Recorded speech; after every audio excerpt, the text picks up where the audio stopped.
Praise the lord. బాగున్నారండి అందరూ? మరొకసారి మనం అందరం కలుసుకోవడానికి దేవుడి కృపనిచ్చాడండి. దేవుడికి స్తోత్రం, వందనాలండి. ఒక సాక్ష్యం పంచుకోవాలనుకుంటున్నాను మీ ముందు. వాక్యంలోకి వెళ్ళే ముందు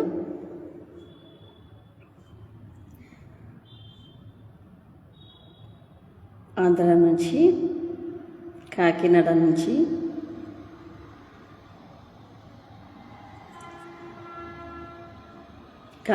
నుంచి అమ్మాయి కాల్ చేసి, అమ్మగారు మీరు నా కూతురికి ఆరోగ్యం కోసం ప్రార్థన చేశారు, నా ప్రతి కాల్ని మీరు అటెండ్ చేశారు, మా కోసం మీరు ప్రార్థించారు, ఇప్పుడు మా అమ్మాయి బాగుంది,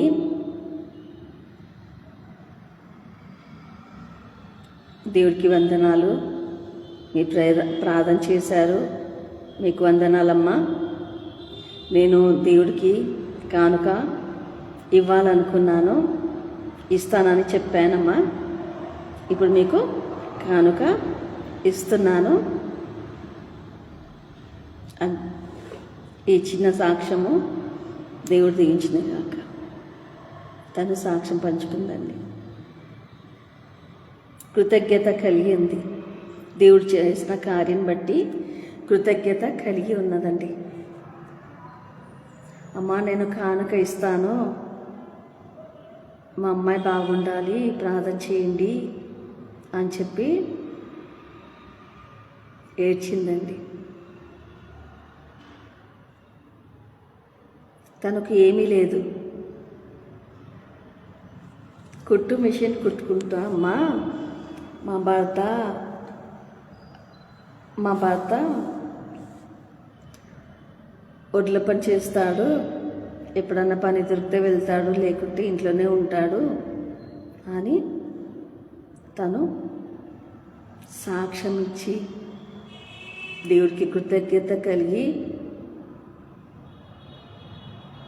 ఆమె ఈరోజు కానుక ఇవ్వడం కోసం కాల్ చేస్తుందండి. సాక్ష్యం చెప్తూ తను కానుక సమర్పించుకుంది దేవుడికి స్తోత్రం. కృతజ్ఞత కలిగిన వాళ్ళు కొందరే ఉంటారండి. దేవుడు చేసిన మేలులు, అద్భుతాలు, సాక్ష్యాలు పంచుకోరు. కొందరు వెంటనే సాక్ష్యాలు పంచుకుంటారు, కొందరు సాక్ష్యాలు పంచుకుంటారు, దేవుడికి ఇస్తానని మొక్కుకుంటారు, ఇవ్వరు వాళ్ళు. ఇది దేవుడికి ఇచ్చిన మాట అండి, సేవకులకు కాదండి మీరు ఇచ్చేది మాట, నేను ఇస్తాను అని. మీరు శాపం తెచ్చుకోకండి. కొందరు చేయించుకున్నారు, వాళ్ళకు విడుదల ఇచ్చాడు దేవుడు, వాళ్ళ కోసం చెప్తున్నాను. శాపం మీరు తెచ్చుకోవద్దు, ఇస్తానని మొక్కుకోవద్దు. ఇస్తానని మొక్కుకున్నప్పుడు దేవుడికి చెల్లించాలి. జాగ్రత్తగా ఉండండి ఇచ్చే విషయంలో. ఇస్తానని చెప్పారా, మాట ఇచ్చారా, అది సేవకులకు కాదండి, దేవుడికి ఇస్తున్నారు ఆ మాట దేవుడు వింటున్నారండి. ఈ విషయమై మీరు జాగ్రత్తగా కలిగి ఉంటారని నేను చెప్తున్నాను. మీరు నాకు ఇవ్వలేదు అనే కాదు,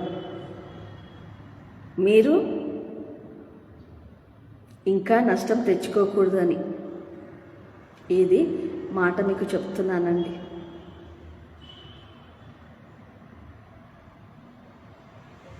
ఓకే అండి, మనం వాక్యంలోకి వెళ్దామా?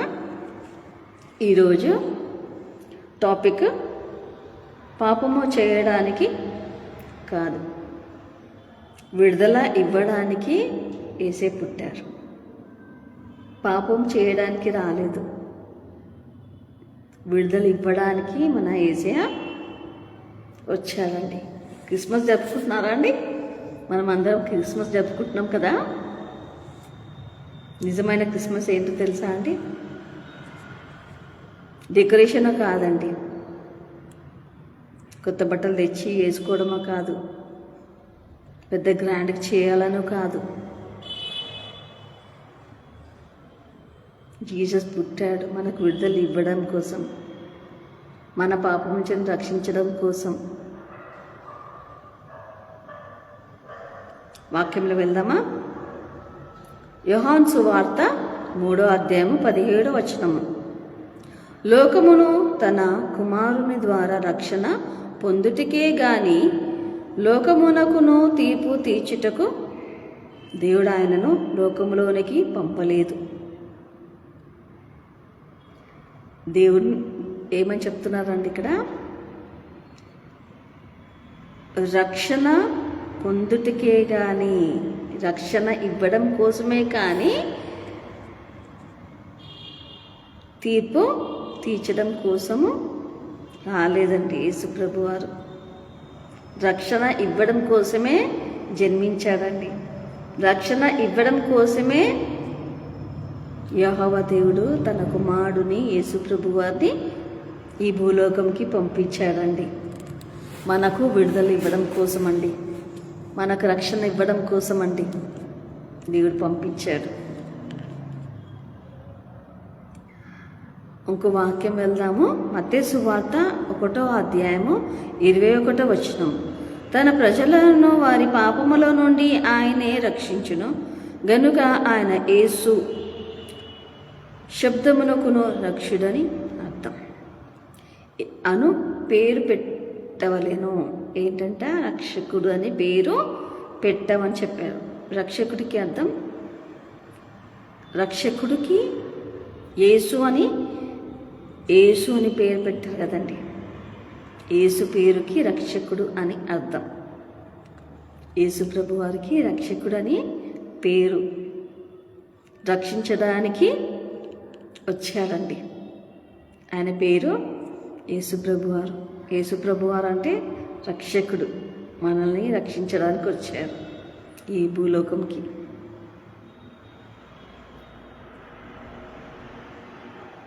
ఇంకో వాక్యం ధ్యానిద్దాం. లూకా సువార్త 4వ అధ్యాయం 18వ వచనం.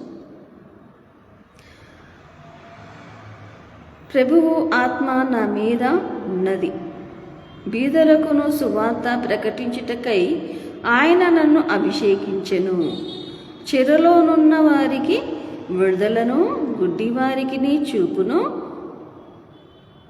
ప్రకటించుటకును, నలిగిన వారిని విడిపించుటకును. ఏంటంటే విడుదల ఇవ్వడం కోసం, విడుదల ఇవ్వడం కోసం యేసు ప్రభు వారు వచ్చారు కదండి. విడుదల కోసం మనకు యేసు ప్రభు వారిని పంపించారు, తన కుమారుడిని. మనకు విడుదల ఇచ్చారు కదండి, మన పాపం నుంచి విడుదల ఇచ్చాడు. ఎంత గొప్ప రక్షణ మనకి ఇచ్చాడండి. మీరు గాంధీ జయంతి చేస్తారు, గాంధీ చేసిన కార్యంని బట్టి స్వాతంత్రం వచ్చింది అని, సుభాష్ చంద్రబోస్ మరి ఆయన కులం కోసం పోరాడి ఆయన స్వాతంత్రం ఇచ్చాడని, కులానికి స్వాతంత్రం ఇచ్చాడని ఒక మనిషిని ఇంతగా చేస్తారు కదా, ఇంతగా జ్ఞాపకం చేసుకుంటారు, జులుసు తీస్తారు, ఏదేదో చేస్తారు కదండి. దేశం మొత్తము, రాష్ట్రాల మొత్తము వెహికల్ తీసుకొని నడుచుకుంటూ జెండాలు పట్టుకొని వాళ్ళ ఫొటోస్ పట్టుకొని, అది మంచిదే అండి, నేను కాదనను చేయడం. ఒక మనిషికి అంత ప్రయారిటీ ఇచ్చినప్పుడు మా దేవుడు మన కోసం మనం ప్రాణం పెట్టాడు కదండి, మన పాపముల కోసం ప్రాణం పెట్టాడు కదా, మన కోసం వచ్చి మన కోసము మన పాపములన్నింటినీ తీసివేయడం కోసం, మనల్ని రక్షించడం కోసం వచ్చి ప్రాణం పెట్టాడు కదండి. మరి యేసు ప్రభు వారికి ఎందుకు చేయట్లేదండి? యేసు ప్రభు వారి కోసం చేయాలి కదా. అలాగా మనకు రక్షణ ఇచ్చాడు కదా పుట్టి. ఒక మనిషికి అంతగా ప్రయారిటీ ఇచ్చినావు, యేసు ప్రభు వారికి ఇంకెప్పుడు తెలుసుకుంటారండి?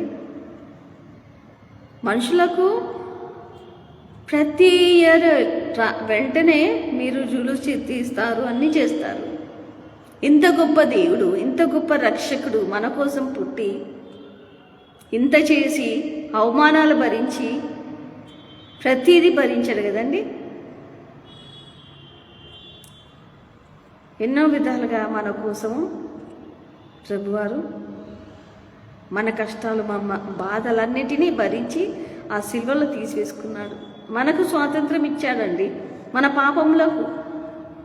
పాపం నుంచి విడిపించాడు. మనకు స్వాతంత్రం ఇచ్చాడండి. మనం కూడా అలాగే చేయాలి కదా యేసుప్రభు వారి కోసం.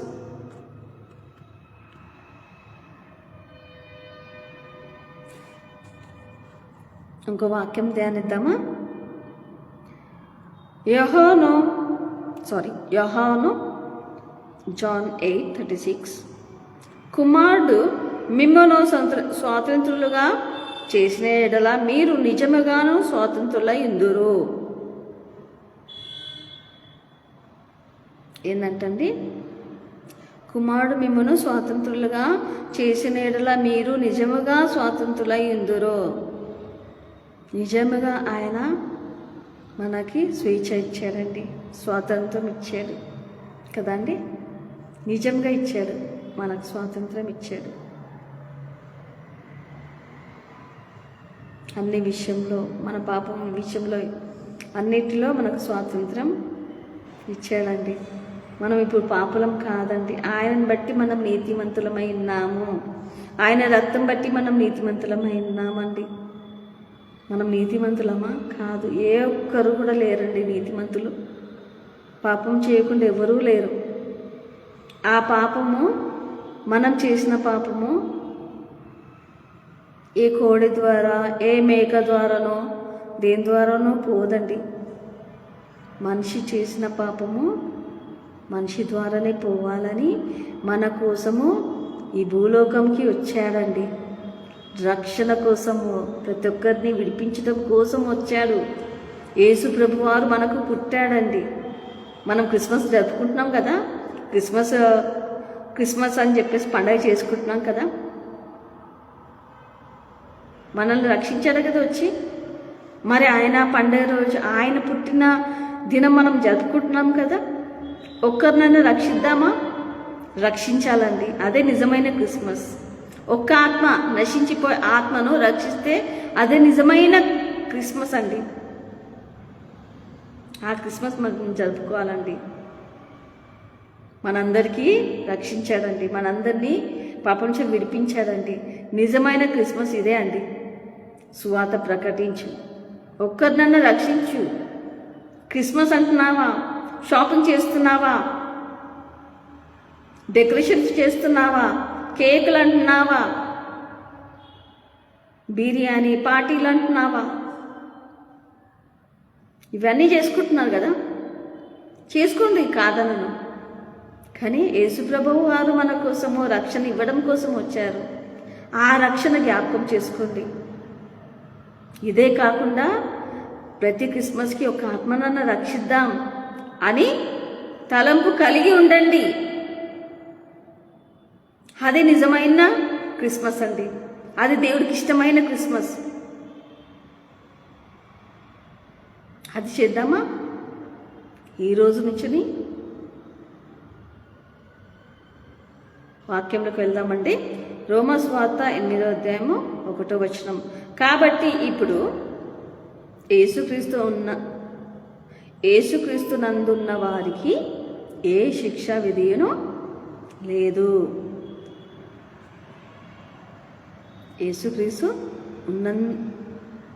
యేసుక్రీస్తు నందున్న వారికి ఏ శిక్ష విధియు లేదు.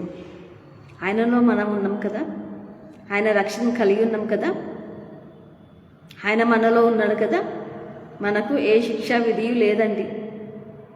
అన్ని శిక్షలు, అన్ని శాపాలు, పాపాలు అన్నిటినీ ఆ శిలువలో భరించి తీసివేశాడండి. మనకి ఇంకా శిక్ష విధి లేదు, ఏ పాపం కూడా లేదు.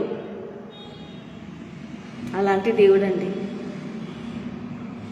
ఏ గొర్రెలు మేకలు బలి ఇచ్చేది లేదు. ఆయననే మన కోసం గొర్రె పిల్లలాగా వచ్చి ఆయననే బలి అయ్యాడండి యేసు ప్రభు వారు. మన మనుషుల కోసం అండి. ఇది నిజమైన బలి. నిజమైన పాపము పోవడం అంటే యేసుప్రభు వారు తనకు తాను సిలువలో మన కోసం ప్రాణం పెట్టాడు. అది అండి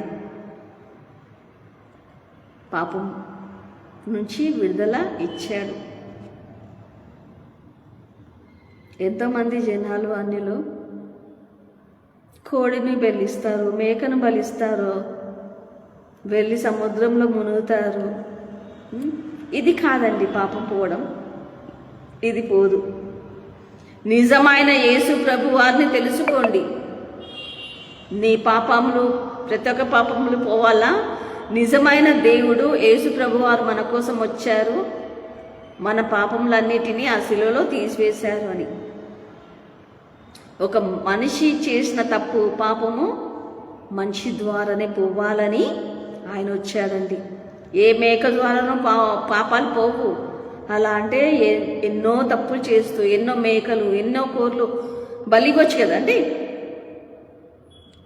అది కాదండి, నిజమైన రక్షకుడు మన కోసం పుట్టాడు.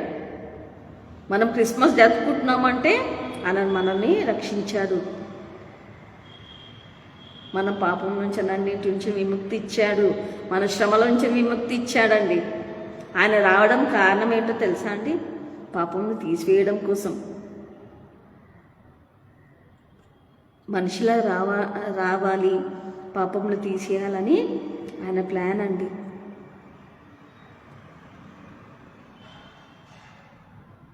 ఇంకో వాక్యం ధ్యానిద్దామండి. మొదటి యోహాను 3:8 అపవాది మొదట నుండి పాపమును చేయుచున్నాడు గనుక పాపమును చేయువాడు అపవాది సంబంధి. అపవాది యొక్క క్రియలను లయపరచుటకే దేవుని కుమారుడు ప్రత్యక్షమాయెను. ఏందంటండి? అపవాది ఎవరండి? సాతాను.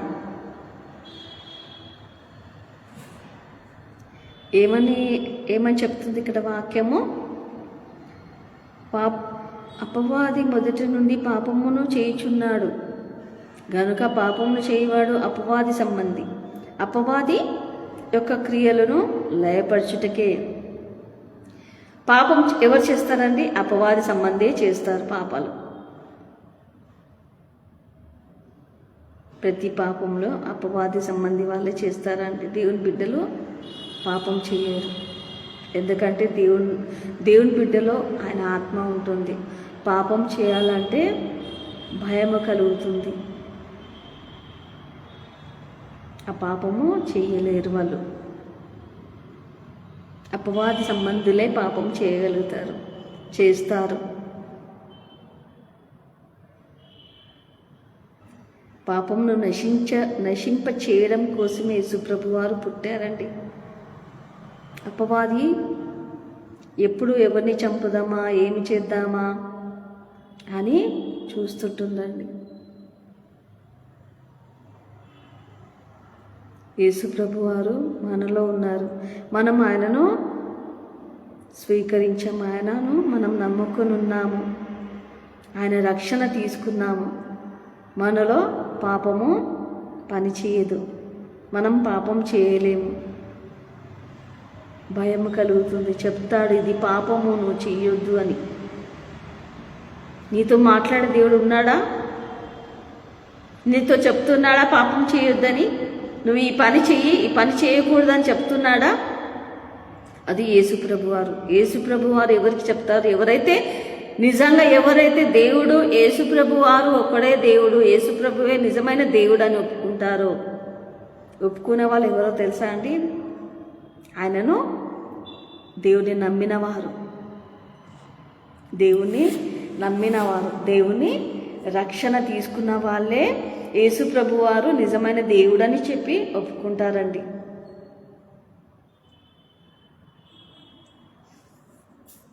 ఇంకో వాక్యంలోకి వెళ్దామండి.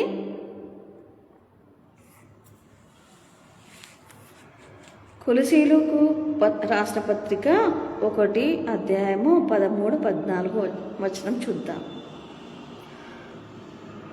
దీంట్లో ఏముందంటే, ఆయన మనలను అంధకార అధికారము నుండిను విడిపించి పాపంలోను క్షమాపణను కలుగజేశాడండి. దీంట్లో ఈ వచనంలో మనల్ని అంధకారం నుంచి పాపక్షమాపణ నుంచి విడిపించాడండి. ఈ వాక్యం ధ్యానించండి మీరు. చీకటి నుండి వెలుగులోకి మనల్ని తీసుకొచ్చాడండి. యేసుక్రీస్తు ప్రభువారు ఈ లోకములకు పుట్టింది పాపములను లెక్క పెట్టడానికే కాదండి, పాపం చేయమని చెప్పడానికో కాదండి. మన కోసం పుట్టాడంటే పాపం నుంచి విడుదల ఇవ్వడం కోసము, రక్షించడం కోసము, మన జీవితాలకు విడుదల ఇవ్వడం కోసము. క్రిస్మస్ అంటే రక్షకుడి జననం, అంటే రక్షకుడు పుట్టాడు.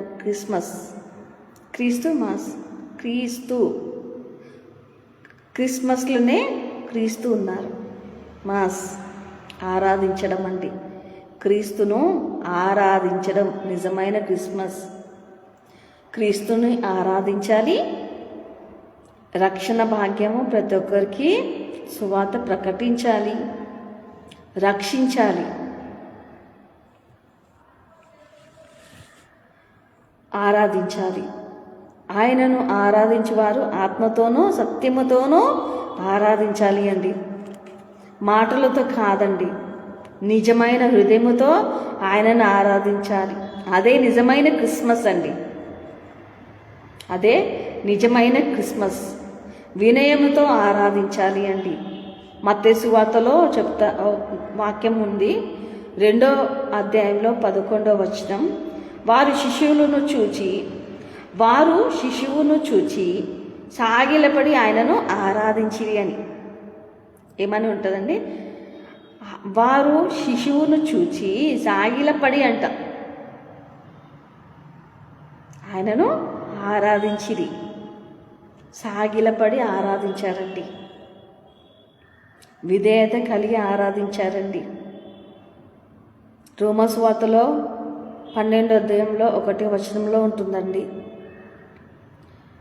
ఏమని? మీ దేహములను జీవమైన బలిగాను అర్పించుడి. ఏందంటండి? మీ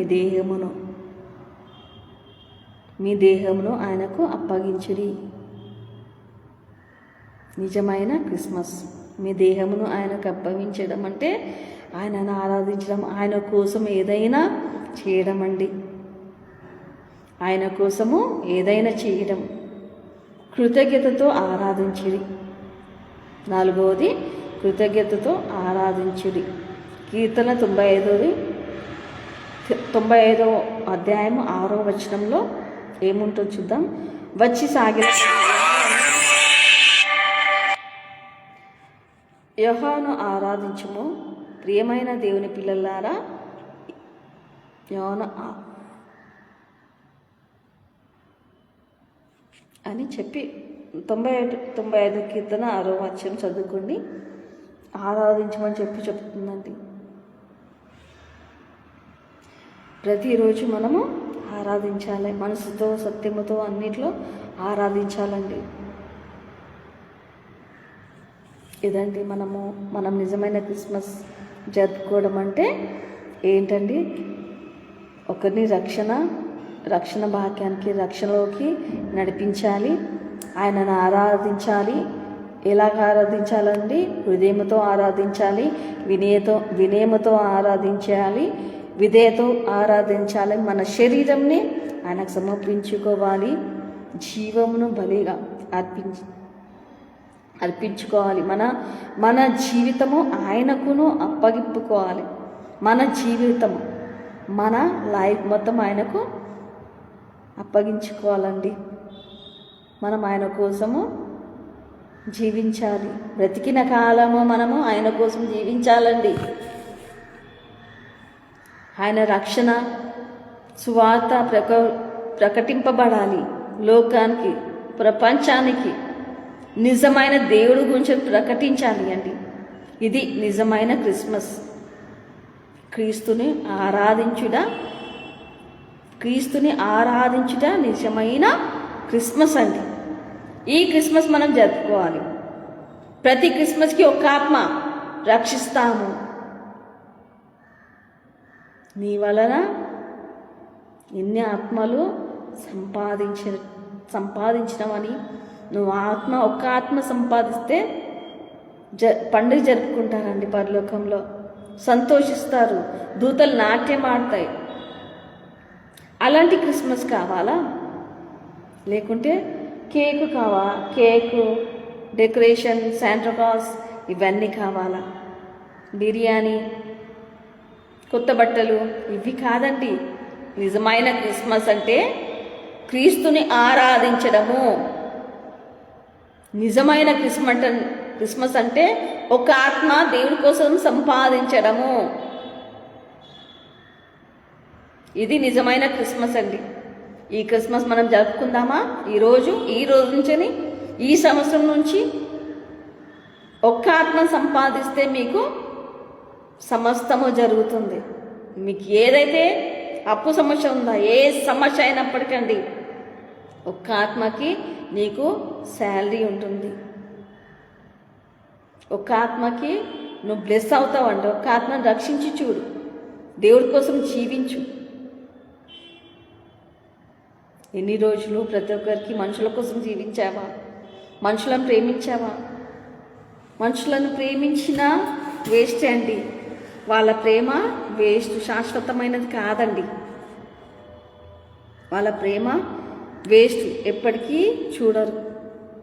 వాళ్ళు ఎంత ప్రేమ చూపించినా కాదండి.